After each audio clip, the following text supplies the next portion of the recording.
Hey everybody, welcome to the MAREI PartnerCast Live.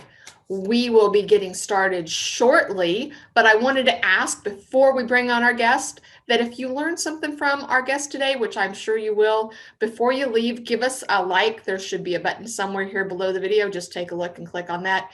And YouTube will notify you when we have other events and other videos that we post. So look for the subscribe button. You click on subscribe and YouTube will give you a notification when we post new videos. Thanks, and we'll get started here in a few minutes. But welcome everybody to the MAREI PartnerCast. This morning, we are live on Facebook with Luke Olson with Olson Foundation, and we're going to learn a little bit more. My goal is so we can learn more about Luke and his company, but also learn a little bit more about foundations, because I know a lot of people have no clue what they're looking at when they look at their basements. So, Luke, tell us a little bit about yourself and your company. Well, my name is Luke Olson, like Kim said. I work for Olson Foundation Repair. We've been in business since 1986. We're just a small local company, which really gives us the ability to kind of, take care of our customers on an individual basis. We don't have to worry about all the overhead and all the crazy things that the bigger companies have to worry about, where they're trying to chase their tail on all that stuff. We really pride ourselves, honestly, on building relationships, especially in situations like this, where you guys, you're investors. A lot of you are investors buying properties. Our goal is to not just make money. Our goal is to help people. That's what I love to do. My passion is not just, I love working with my hands, but I also love teaching people. I love helping people make wise decisions. You guys are going into a lot of properties where there's a lot of potential for big time repairs. Foundation repair is not the fun stuff. It's not the cheapest at all the time. Sometimes there's cheap repairs, sometimes they're expensive repairs. And that's what I love helping people with, because the last thing you want to do is get into a situation where you buy a property without really knowing what you're getting into. And then half of your budget when you're trying to fix it up to either sell or rent goes into the foundation, and then at that point you're kind of stuck with it. So we're just a business that prides ourselves on honesty, relationships, and we want a chance to earn business, and earn repeat business, and build relationships. And we've done that with countless people: real estate agents, investors, individual homeowners. I'm a relationship guy, so I love to get to meet people. And so if any of you out there have any questions, please, my time is free. We do free estimates. I'll come out, I'll look at a property. We go all over Kansas City, out in Lawrence, Ottawa, all those places. I've been out to St. Joe's a couple times. You're not bothering me by asking me to come out to a property. I'm more than happy to do that. Even if it doesn't turn into business, if I can help you make an informed, wise purchase or decision, I've done my job, and that's a success to me. Yeah, that's help. I mean, sometimes, and that's one of my goals here. So we kind of have a basic understanding of what we're looking at, so that we don't have to bother you initially until we actually get into it. But I know a lot of people like to go run contractors around and say, I'm going to buy this house, maybe. Come give me a bid before I buy it. And I know that gets to be a little cold for the contractors. So let's get a little bit of the commercial part of this out of the way. One, do you have any specials or promotions for MAREI? And two, how do we find you and how do we reach you? Okay, so there's a number of different ways you can reach us. We have a website, olsonfoundationrepair@gmail.com, or that's our email. olsonfoundationrepair.com is our website. You can set up appointments through that, or you can reach our office. The office number is 913-592-3300. Peggy's our secretary. She's great. She'll get you taken care of, get you set up with an appointment with either myself, or we just recently hired on another sales guy named John Murphy. He's fantastic. He's been doing this for years. And so he's excellent to work with. A very, very great guy. I've known him for a very long time, and we're very excited to have him on board with us now. And so most of the time you'll be meeting me, but in the summer months when we really pick up, John's going to step more into sales as well. And so, you can reach us in any of those things. We do have promotionals going on for MAREI investors. And especially we love taking care of our MAREI members. So whenever you call in, just mention, hey, I'm with MAREI. I got your information through MAREI, and we'll get you taken care of with our investor pricing. and get you a good deal. We definitely want to take care of investors. Like I said, our goal is to earn your business, and we know that a lot of you guys are getting multiple properties. So obviously we want to take care of you guys and keep that relationship strong. So my next question for you is, we have a lot of real estate investors that aren't really sure when they walk into a house what to look for that indicates bad foundation. And I know there's some telltale signs when you walk around the outside of the house, or walk in the front door, or get to the basement. Usually by the time I get to the basement, I know there's some problem. And then sometimes you can see it and sometimes you can't. So what should we be looking for when we walk around and walk in? So there's quite a number of things that would be kind of a telling sign that you've got foundation problems. I always tell people, hey, look at every possible angle of the house, because there's different areas. So we'll start on the outside. If you see, say for example, excuse me, you've got a brick house, house that's got brick on it, and real beautiful brick house, and you got stair-stepping cracks, what we call stair-stepping cracks in the mortar joints of the bricks. That could be an indication that there's some settlement. Pulling on windows, window frames where you've got like that caulk line and it's starting to separate, that's an indication. Any sort of crack could be a problem. Improper grading, stuff where you've got a slope going towards the house rather than away from the house. If you walk up to a house and you see little plants growing in the gutters, that means those gutters have not been cleaned out for a while. Odds are, if it's gotten to that point, there's something going on inside, whether it's been water penetration or inward movement, things like that. When you go into the house, on main level, look for doors that stick, windows that stick, stuff that's just not opening, or, locks that aren't matching up, latches that aren't matching up, cracks in drywall. Drywall is one of the most telling things, because sometimes you go into a house, you walk down in the basement, it's completely finished. And you have no ability to see the foundation. That can be tricky. In those situations, you want to look upstairs, look at the drywall, look for cracks. That's a very telling thing. Also, if you see on the outside of the foundation, on sidewalls, if you see chunks of concrete popping loose, that could be an indication that a wall is moving in. Different things like that. Obviously, if it's an unfinished basement, you see significant cracking in the foundation, that's a problem. Every house is going to have a little bit of shifting. That's normal. I like to tell people, the two things I can guarantee you about concrete is it's going to get hard and it's going to crack. So little hairline cracks may not be that big of a deal. So it's not necessarily, because you'd be hard pressed to walk into any house and find a foundation that doesn't have some sort of cracking or some sort of shifting of some kind. But it's really the ones like, if you can see daylight through a crack, that's a problem. You've got settlement. If you've got diagonal cracks running down either end of a wall, or what we like to call a bellying crack that just runs right along the center of the wall, usually an indication of inward movement. All those things are repairable. It's just one of the things. The concrete in the basement, not in your drywall upstairs, correct? Those would be in the basement. You will. So sometimes what you'd see in the drywalls, you'll see cracks in the ceiling, cracks coming off door frames or window frames, things like that. Sometimes the corners in a room, you'll see the tape joint kind of tweaking a little bit like that. Significant sloping in floors, popping in tile, things like that. Those could all potentially be an indication that there's movement in the foundation. It might not, like I said, every house is going to have movement. It might not be something that's like, hey, get away from this house, don't buy it. It very well could be a simple fix. And it really just depends, excuse me, on how invested you want to get with it, what your budget is, what you're looking at. And we'll try to come up with creative solutions to help you, achieve what you're trying to do, but also stay within the limits of your budget. We're not the kind of company that's going to come out and blow things out of the water. I'm not always going to come out and say, hey, this is a $50,000 repair, when we can get by doing a much smaller repair. There's a lot, you can get creative with solutions. And that's what I love to do. I look at it like a puzzle. What are my options? What are the pieces I can play with here? How can I save you money? If I go into a house looking at it as if I was in the investor's shoes, or it was my house, or I was looking at it for a family member, what could we do to save you money? But also still be effective. So there's a lot of signs you can look for. And ultimately, if there's things that you see that you have any questions about, like I said before, it is not a bother to me at all. If you want me to come out and look at a property, it does not bother me at all. Please don't hesitate.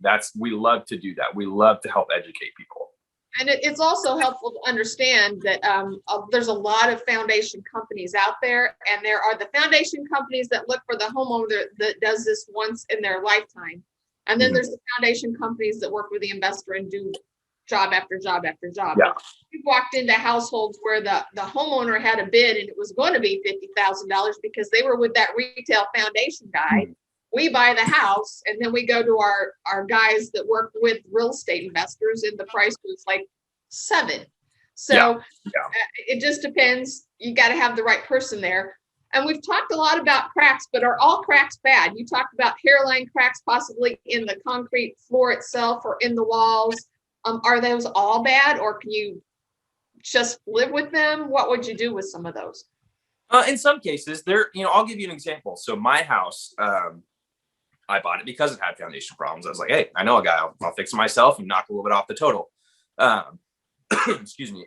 So I took care of the issues. I took care of the walls. They needed to be braced because they were moving in. Took care of the water issue on the outside. Sloped the grade away from the house. Cleaned out the gutters. Extended downspouts. Took care of it at the root of the problem. I didn't do a thing to the cracks. I don't get water through them anymore. Now, you certainly can do stuff to cracks. I would say every crack is an indication that there's been some sort of movement. Now, there's levels of tolerance with movement. It depends on, how much it's moved. If it's moved in kind of tipping point for inward movement, usually is about 3/4 of an inch. Settlement, it varies depending on the age of the house. Every situation is different. If you go into a stone foundation that's a house that's 100 years old, that'd be much different than a house that's, a concrete foundation 15 years old. You'd have a little more understanding that stone foundations, they are what they are.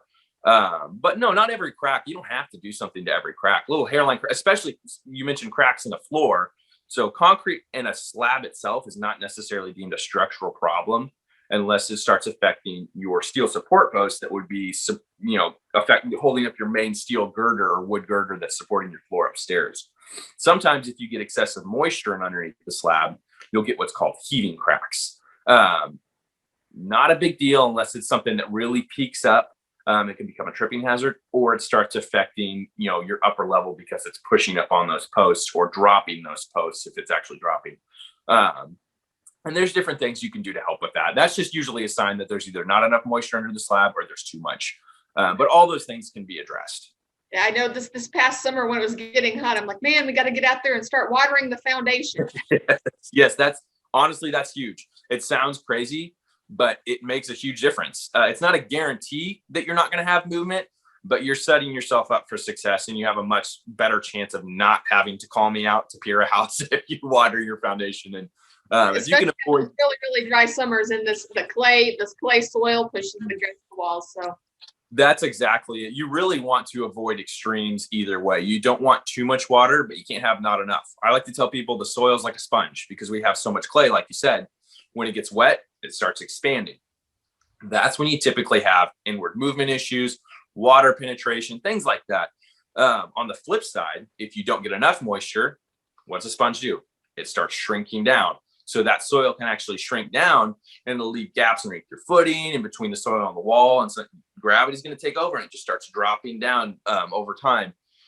Those simple things, improving grade, cleaning out gutters, extending downspouts, adding moisture when there's not enough, in the soil, you got to find that happy medium because those simple things can save you from thousands and thousands of dollars in foundation repair down the road.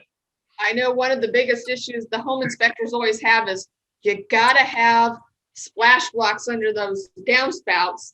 And while it's a pain in the butt to make sure every splash block works, I know that's getting the water away from the house and protecting the foundation. So, yeah. In our business and rehabbing houses, we've done quite a few different things to foundations. Sometimes we put in support beams, sometimes we put in piers, and we've never done it. But when we go to the home show, you got the one guy that's got the giant screw that goes into the ground. I don't even know what that's called. Never had to do that. But what are the most common things you have to do to a house that most investors buy? The type of you make. Yeah, so the things you're referring to are, we would call them deadman anchors. Some people call them earth anchors. Basically, those work in place of your standard I-beam wall restraint.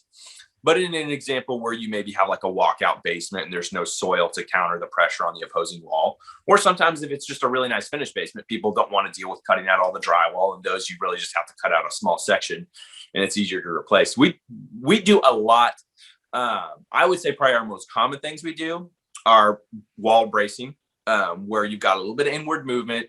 You put the I-beams in, you're going to tie into the floor and then into the joists up above and prevent that from moving in. Piering is also very common. Unfortunately, it's not the cheapest thing by any stretch of the imagination, but because of the soil we have, because of the clay, it's unfortunately a very common problem. What's the difference between a pier and a support beam? What's the difference? The difference between those is one, we'll start with the bracing. The bracing is designed to prevent inward movement on a wall. So if you got a wall that's starting to lean in or rotate in, that's going to stop that from happening. So long as you also have to take care of grading, which is a whole other, that's the next thing I was going to get into. You want it kind of goes hand in hand with preventing the excessive amount of moisture from building up on the wall that's really causing the problem. So those braces are designed to prevent that from continuing to move in. The piers, they go in underneath your foundation and they prevent it from dropping. So how a pier works is we're going to get underneath there, and there's different kinds of piers. You've got helical piers, you've got eccentric piers, concentric piers. There's a varied amount of piers that you can install. But for example, one of our piers, we call it a CSP pier. It's concentric steel push pier. It goes in underneath your footing. You're going to use the weight of the house to hydraulically push sections of steel pipe down until you're hitting something solid. You're hitting bedrock. We got gauges and things like that to tell us when we've hit something solid. Then from there, you can lift up off of that and stabilize it. So in a nutshell, basically piers are acting like legs that your foundation's standing on. So one is to prevent inward movement. One is to prevent settlement. My husband is always, he does a lot of foundations, and everybody's like, I'm going to go get my basement pier. And he says, no, you're not, you're getting support beams. So we're always trying to get the right term.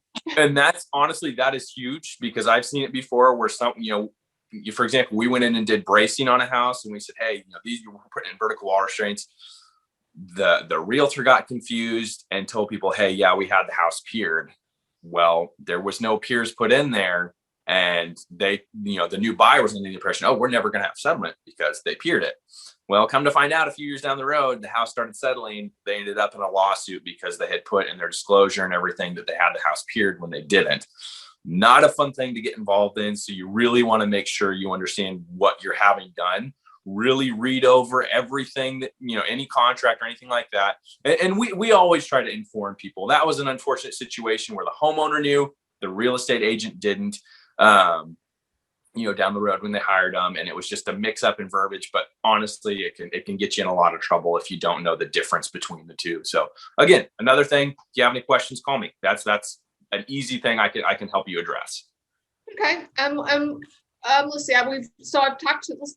Okay. Let me back up. I'm going to go through my questions. So we've talked about what a support beam is and when we use that. And that's when the walls are coming in. You're going to put piers in under the foundation. And do you go through the foundation floor, or do you dig down on the outside to put in a pier, or both? Either one. It really depends on the situation. Some people have really nice landscaping and they have an unfinished basement. And they're like, hey, I really don't want to get into, this, really big landscaping job I just did. Can you do it from the inside? Yeah. Or vice versa. They have a really nice finished basement. Don't really have a whole lot going on outside. Can you do it from the outside? Sure. We have a job coming up next month where we're doing a little bit of both, because they have, a really nice finished basement, but in one area they have a really nice brick patio that they just had done and they don't want to tear that out. So some of the piers we'll be doing from the inside, some of them we're doing from the outside. It really just depends on the situation and what the homeowner's preference is. Okay. And then would I reach out to you? So I've been in a lot of houses where you can see they've cut out the concrete all the way around the house and trenched to put some kind of drainage in. And then they've also done it on the outside. Is that something you would do? We sure do. Yeah, that would be called a drain tile system, which is great if you have a finished basement and you really just don't want water getting in. Really, the only way anybody could ever guarantee you weren't going to have water in your basement would be to put a full drain tile system in with sheeting over the wall that would lead to a sump basin with a sump pump in there. And you can kind of direct where you push that water basically and where you pump that water. So, but you can do that from the inside or the outside. Usually, if we're doing it from the outside, it's in a situation where a wall has moved in past 4 inches and we actually have to push the wall back out. We've already got it open, so it makes sense to do it all from the outside because it's a lot cheaper. You've got everything exposed. And so that's usually when we'll do it from the outside, or again, in a situation where the homeowner has a preference because they have a really nice finished basement and they don't want to tear into it. And then I know we'll have some people watching this video that are in areas that are not in Kansas City that may not have basements. What is a sump pump and why do we need sump pumps a lot here in Kansas City? So like I was telling you before, how we had the discussion of heating cracks where you've got excessive moisture underneath your slab. What that's designed to do is to help collect water from in underneath your slab. So it's kind of relieving that pressure, because that's the problem, is that soil's expanding and there's nowhere for that pressure to go. So it starts pushing up on the concrete, and sometimes you'll have water weeping up through those cracks. Sometimes you'll get water weeping up between where your actual concrete foundation is poured and then the concrete slab is poured. You'll have water that'll weep up through there because there's just nowhere for the pressure to go. The idea is that sump pump, or that sump basin, it sits down beneath the floor about a few feet. The top of it's level with the floor. You've got holes drilled throughout the pit, and then you backfill a really good gravel bed around that to where water can filter into that pit and that pressure is relieved without allowing mud and stuff to filter in that pit. And then you've got a 3rd horsepower pump or greater. You can go bigger on the pump as well. Kind of industry standard is no less than a 3rd horsepower. And that usually will get the job done. And then from there, like I said, you can pump that water wherever you want. You got a PVC exit line, you can get creative with it. Now, that's all hinging on if you've got a good gravel base underneath your slab. Most houses, when they pour that slab, before they put that concrete floor in, they're going to put a really good gravel base. Sometimes you don't have that good gravel base. A lot of the older houses, you'll break through the concrete, and number one, the concrete's about this thin, and then you just got dirt or clay underneath there. There are some cases where a sump pump won't fully take care of the water. And those situations, that's when you get into that drain tile system, like you mentioned, where you'll trench out along the inside of, about a foot off the wall. You'll break about a foot wide section, dig down and put a 4-inch perforated line in along the footing, get a really good gravel bed around that, again, to prevent mud and debris from filtering into that line. And then typically before you put the concrete back over that, you're going to put what's called a hydro channel system in that'll leave a slight gap between the floor and the wall. That way, if any water runs down the wall, it'll help you 2 ways. It'll catch water that's building up from underneath. It'll also catch water that's running down the wall. And then you can put sheeting over the walls too, like an FRP sheeting or something like that, that will kind of act as a backboard. Because I've seen it before where water is actually fountaining through a wall. Obviously, that slight little gap at the bottom of the floor isn't going to do you much good. If you've got water that's fountaining through, it's going to overshoot that. Or say if you've got a stone foundation, you've got edges that are kind of overhanging that and they can drip past that. So what that does is I like to tell people, it kind of acts like a backboard. So it hits that sheeting, runs down, and then it's directed underneath the floor. Also, if you've got I'm drawing a blank on that gas that comes up from the floor or anything like that, that works because you won't put that hydro channel in there. You'll put that sheeting in for the concrete up and then seal around it. So radon, it won't let any of that radon up through there, which can be a dangerous, hazardous thing to have in your house. And then one of the things that, especially our people that don't live here, that you might be looking, oh, my electricity's off.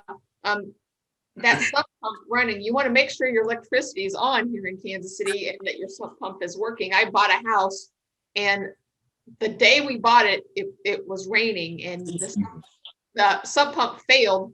And we from viewing the house, going to closing, and then going back to the house after closing, the basement was flooded. So and there are things you can do for that. You can get battery backup systems for your sump pump, which a lot of people who have finished basements decide to do that, which is a great option to have. It's really not that much more, to be quite honest, probably not as much as people would think. But what that does is if you lose power, you've got a secondary pump in there that's hooked up to a battery. And once that fills up, because how a sump pump works is it'll have a float valve on it. Once water raises to a certain point, it starts pushing that valve up and triggers it on to where it'll float down. So that secondary pump will sit a little bit higher than your regular pump because there's an alarm attached to it as well. So, and the pump, the battery backups we use, there's a little deal that lights up based on why it triggered. It'll tell you why it triggered, whether the first pump just died, power outage, things like that. It'll list a number of reasons as to why it triggered. It'll flash and there'll be a little beeping alarm that'll go off that you can hear. So, okay, we got an issue, and call us out at that point. We'll figure out what's going on. If you need to replace a pump or just something minor, maybe the float got stuck or something like that. There's a couple different, a few different reasons why it would do that, but it's really great specifically for if you lose power in a storm, we got a really heavy rain. The last thing you want is for your sump pump to go out if you lose power. So that secondary battery backup pump is really useful in those cases. Well, I've dealt with a lot of bank-owned properties, and banks typically turn all the power off. And we've had several instances where it was a really, really nice house, finished basement. They turned off the power, and after sitting vacant for a month in the spring, totally destroyed the basement. So yeah. Mm-hmm. Just because they didn't bother to turn the electricity on. So if you are buying a vacant house and there is a sump pump on it, there's a reason for that sump pump. You should always make sure you have power. My next question is, you come in and do all the repairs, and I'm pretty sure you could give us a really good idea of what repairs need to be done, but do you like to work off of an engineer's report so that you make sure that you're getting the exact right thing done to the house? Yeah, no, it definitely, it makes my job a lot easier if you have an engineer out there. You don't necessarily have to have an engineer. I'm not a licensed engineer. Full disclosure, we don't have one on staff just because that doesn't really look right in my opinion. But yeah, no, it definitely doesn't hurt to have an engineer. Those guys know what they're doing. They have that engineer stamp, for a reason because, they're professional. There are some cases where I'll tell you, hey, if you're teetering on the fence of needing to do something, you might want to get an engineer out here to see if it's something that's absolutely necessary. Because in some cases, with engineers, you have to pay a little bit for them to come out, but you might be paying money to save money. And in those situations, I don't want to, my goal is to never try to sell something to someone they don't need. So usually in those cases where, you're right on the fence, I'll say, hey, get an engineer out here that you trust, or that your realtor would refer to you, or anybody like that. You want to find somebody you can trust. There's a number of great engineers out there, but finding someone you can trust is huge. And then have them come out and give you their honest opinion, because they have no skin in the game. It's not like they're making money off of any work that's going to be done. They're just coming out and they're telling. And the other things, if you get, because sometimes you'll get, like you were saying earlier, you'll get companies that'll come out and bid something really high, others are really low, and you're just like, okay, where do I go from here? I'm totally confused. In those situations, what I say is, hey, if you have any doubts, have that engineer come out, and then have the companies that you already had give you a bid, have them come out and give you, rebid it based off of that engineer's report. That way, apples to apples, who's giving you the best price, the best warranty, and all those things that come along with it. So there are some cases where you really benefit by having a structural engineer. And like I said, there's most engineers in town I trust. The ones that I work with on a regular basis, they're great guys. They know what they're doing, very intelligent, and they've all been in business for a very long time. That's another thing, checking to see how long they've been in business, an engineer, and what their background is. That's really big. Because you want to make sure you have somebody who's coming out and this is what they do. They look at these things on a daily basis. So most structural engineers, they're going to come in and they're going to tell you, exactly what you need to do, no more, no less. And that's very beneficial. Like I said, if you've got a wide range of pricing on bids that you've already received. And you said something that it resonated with me. The big company that comes in with a $50,000 bid, usually that's off of the engineer that works for their company. And that just seems to me like the fox is guarding the hen house when the engineer is telling you what his company should be doing for you. So I would always say err on a caution and get a disinterested third-party engineer that has nothing to do with the foundation company, because we've bought houses where the foundation company's engineer said it needed all this.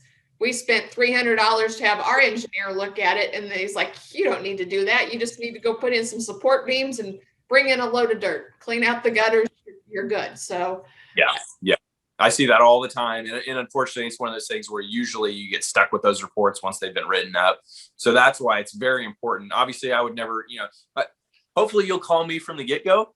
But, if you do have another company, which is never a bad idea to get a few bids, on anything you're doing, make sure they're not sending out one of their engineers and then you're going to get stuck with that report that's usually going to be higher than most others.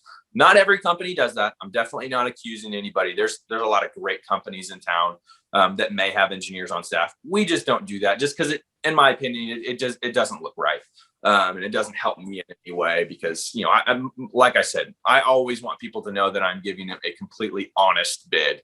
And there's no funny business going on. Again, not accusing anybody of doing that, but that's why we don't do it. And honestly, it sounds like you got a great engineer. If you need referrals to engineers, I can give you a list of engineers. If you want to call, I can get you those engineers. I don't have that information with me right now, but there's a few different engineers in town that are really great and they know what they're doing. And again, if you need an engineer, call us and I'd be happy to help point you in the right direction.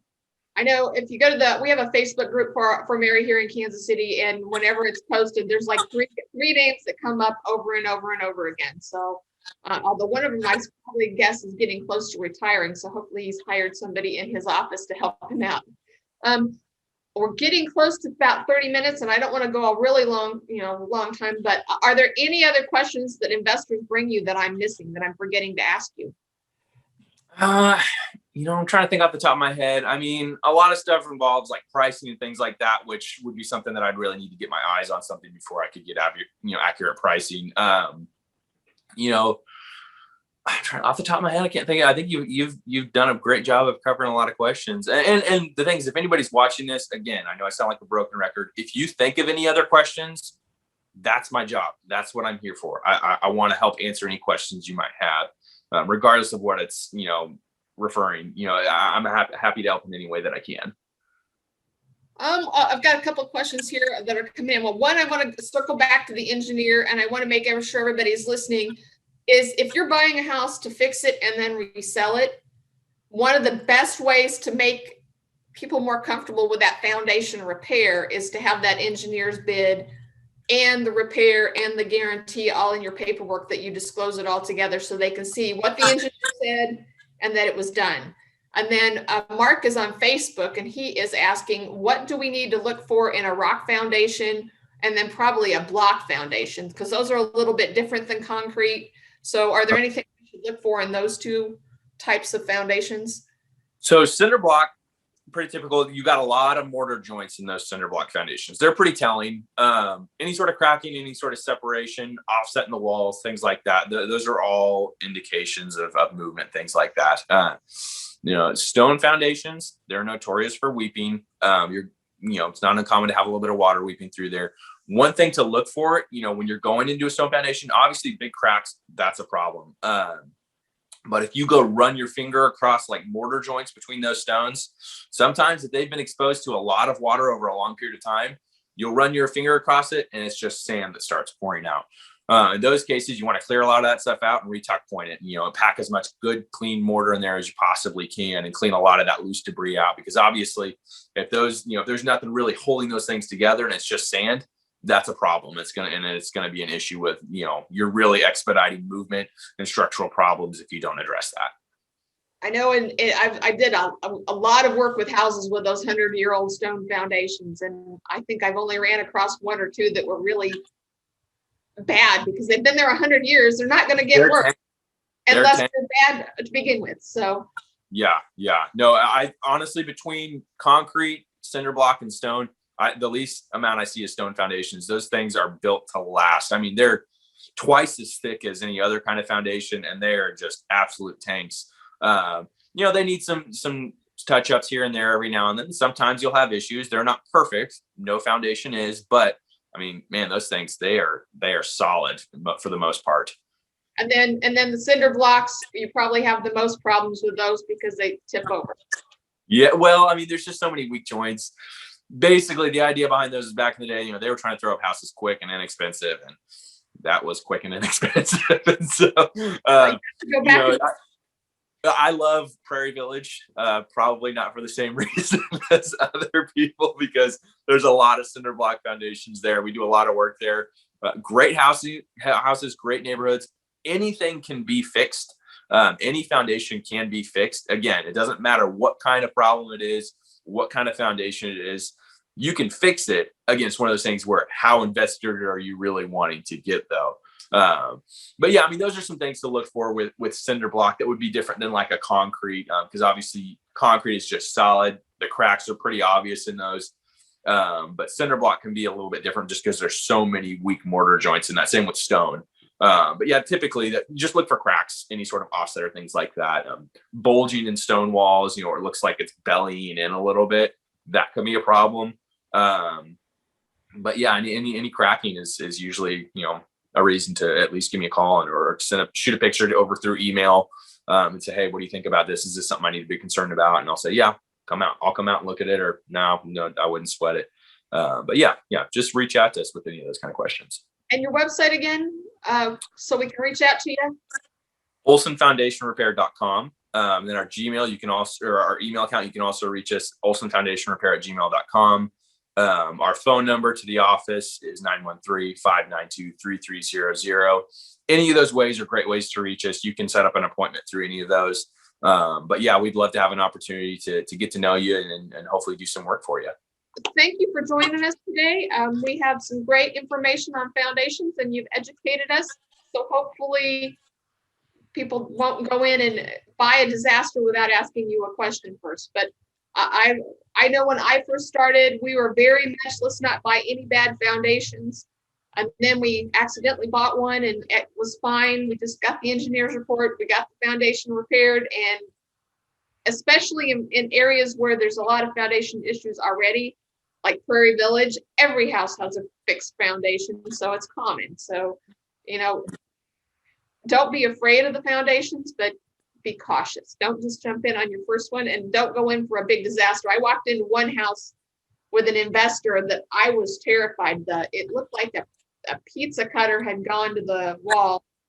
And he's like, oh, that's just easy. We put in 2 beams and seal the cracks and we're fine. And he did that and he held the rental house and he was perfectly happy. So it didn't cost him very much at all, but it was terrifying to me when I was a new investor going, oh my God, that's going to fall down. Yeah, and that's the thing I tell people. It's if you don't have foundation problems yet, at some point in the life of the house, there's going to be foundation problems. There's going to be movement more than likely. Again, it's one of those things. I don't ever tell people, hey, let foundation problems. I don't ever want foundation problems to scare people away from a home, because you might find that like, hey, you get money off of the house and then you work with a company where, if you're an investor, we're going to help you out with the pricing. We'll give you, our investor pricing, and you might find that it actually benefits you in some cases to do that. But everybody has their own situations. My goal is to help, like I said, to help people make an informed, wise decision. And if that means doing business with us, buying a house that has foundation problems and working with us, great. If it means, hey, I'm really not at a place where I can get into that, no problem. That's not a big deal. We helped you make a good decision, and that's, at the end of the day, that's great in my eyes. So